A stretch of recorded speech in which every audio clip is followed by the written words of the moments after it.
जमीयत उलमा हिंद ने यूसीसी पर अरकान पार्लिमान और मुस्लिम तंजीमों के वफ्द के साथ मीटिंग की। जमीयत उलमा हिंद के सदर मौलाना महमूद असद मदनी के इन्विटेशन पर दिल्ली के ओबरॉय होटल में यूसीसी के हवाले से मीटिंग मुनक्किद हुई। यूसीसी से मुताल्लिक खदशात, खासतौर से अक़लियत और आदिवासी तबके की रवायत और धार्मिक हुकूक को खत्म किए जाने की कोशिश पर चर्चा की गई।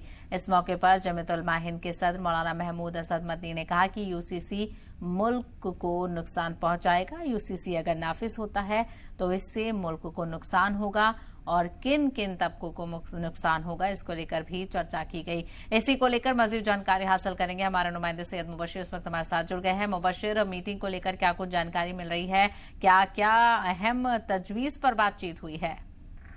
बिल्कुल शाबा, देखिए जिस तरीके से लगातार यूनिफॉर्म सिविल कोड का विरोध मुस्लिम पर्सनल लॉ बोर्ड हो, जमीयत उलमा हिंद हो या इस जैसे कई इदारे हों, वो सभी लगातार करते चले आ रहे हैं।